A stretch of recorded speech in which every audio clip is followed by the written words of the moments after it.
nosso assunto é Michael Schumacher, não poderia ser diferente. Afinal de contas, o maior campeão da Fórmula 1 e o maior piloto da história da Fórmula 1 se despede, comunica que realmente encerrará a carreira depois da temporada, ou seja, depois do Grande Prêmio do Brasil aqui em Interlagos, e a gente vai avaliar o que isso significa, o que foi a carreira do Schumacher, e para isso nós temos aqui na mesa nossos convidados. Lito Cavalcante, comentarista do Sport TV. Lito, respondendo uma pergunta que vai ser para todos. Ele fez a coisa certa, na hora certa? Eu acho que ele fez sim. A chegada da nova geração já começa a ameaçar essa hegemonia que ele mostrou nas pistas.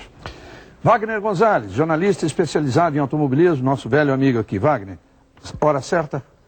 Eu acho que passou um pouquinho do ponto. Ele poderia parar o ano passado, seria talvez um pouco melhor. Bom, e Luciano Burti, convidado da Rede Globo para as transmissões de Fórmula 1, nosso companheiro aqui, e que trabalhou com o alemão na Ferrari. Luciano. Eu acho que ele fez a coisa certa, ainda mais agora, que a chance dele ganhar o campeonato aumentou bastante, né, depois do abandono do Alonso e da vitória dele, então, quem sabe ele consiga sair da forma mais perfeita possível. Ele poderia até, acho que o Wagner disse que ele passou do ponto, ele poderia até ter passado do ponto, poderia mesmo, caso não tivesse dado certo essa evolução que a Ferrari apresentou, mas ele é ele em qualquer circunstância, até na sorte. Não poderia haver um momento melhor em Monza, diante da torcida, tirando 10 pontos de uma diferença de 12, ou seja, entrando definitivamente na briga pelo campeonato, e ele poder dizer à torcida, como ele disse, a primeira frase, a gente vai apresentar agora, a primeira frase foi a minha última corrida em Monza. Outra coisa, Lito, ficou bem claro também, não na expressão, não na fala do Schumacher, mas até no comunicado da Ferrari, você deve ter lido inteiro, ele vai ter uma função na Ferrari, ninguém fala qual. Ainda não está definida, mas o Luca Baldisseri, que vai ser o novo diretor técnico, vai ser o substituto do Ross Brown, ele, não é que ele deu uma letra, ele veio a público, ele declarou que vai tentar convencer o Schumacher a ser o test driver da equipe. Eu acho difícil. Test driver? Test driver. Eu acho difícil. Mas ele tem que parece que o Schumacher assumir uma posição qualquer de direção, de comando. Isso é o mais provável, porque além do mais, se ele quer se afastar, ele não vai se afastar parcialmente, não participar da corrida e desenvolver o carro. Me parece pouco provável, mas é o que o Baldisseri quer. Se vai conseguir, não vai conseguir. Eu acho que não, mas que o homem não vai se desligar da Ferrari, não vai. Tem também obras sociais no futuro, mas isso deve ser no time off, né? Deve ser no tempo. Não, isso não vai conseguir, e a gente até brincava lá em Monza pela vamos dizer assim, o simbolismo que a frase final da Ferrari e dele, Schumacher, deixava, dizendo que vai se decidir a função que ele terá no futuro. A gente brincava até que pode ser do cargo de presidente. Olha, eu acredito o seguinte, que é um boato que tem aí, um comentário forte. Não em 2007, em 2008, o Jean Todt sai da Ferrari para ser o segundo do Luca de Montezemolo na Fiat, no grupo Fiat. O Ross Brown sai dessas férias de um ano que ele vai ter em 2007 para assumir o cargo de Jean Todt. Aí eu acredito realmente que o Schumacher possa exercer um general manager da equipe ali, um homem por trás de toda a parte de competição. Luciano, o que você acha que será a função do Schumacher, se ele tiver uma função na Ferrari?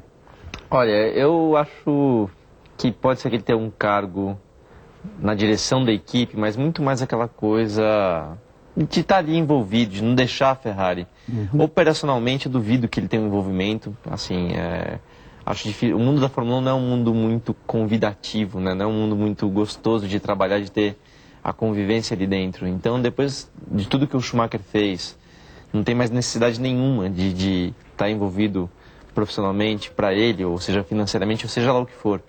Acho que ele vai muito mais buscar um prazer naquilo que ele faz hoje em dia. Então, acho difícil ele ter uma função operacional na Fórmula 1.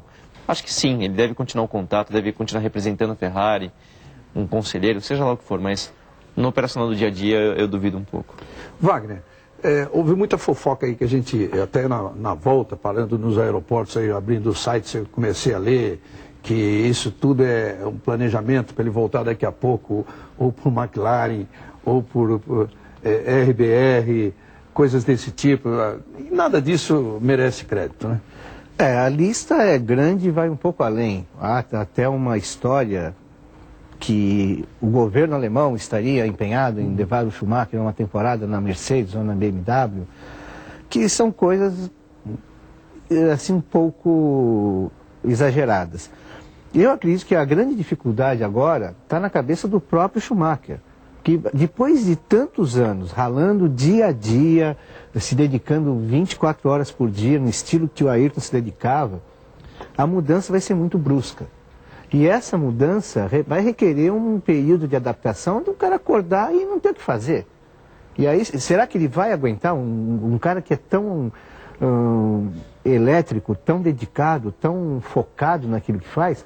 Será que ele vai se adaptar facilmente a levar o filho, a filha dele na escola todo dia? Eu acho que vai passar um período de adaptação e eu acredito, sinceramente, eu acho que a ocupação dele junto à Ferrari não vai ser aquela tradicional e meramente decorativa, o embaixador da Ferrari que vai abrir a nova loja da Ferrari em Suazilândia. Eu acho que ele vai continuar, mesmo porque foi ele que, não ele, mas ele foi um dos catalisadores do ressurgimento da Ferrari. Foi ele, o Todd, o Ross Brown, o Rory Byrne, que ficaram lá e levantaram. Então, eu não acredito que seja uma colocação meramente decorativa ou uma função longe do dia a dia. Eu acho que vai ter um período aí, um intervalo para ele se baixar a poeira e aí encontrar o caminho dele.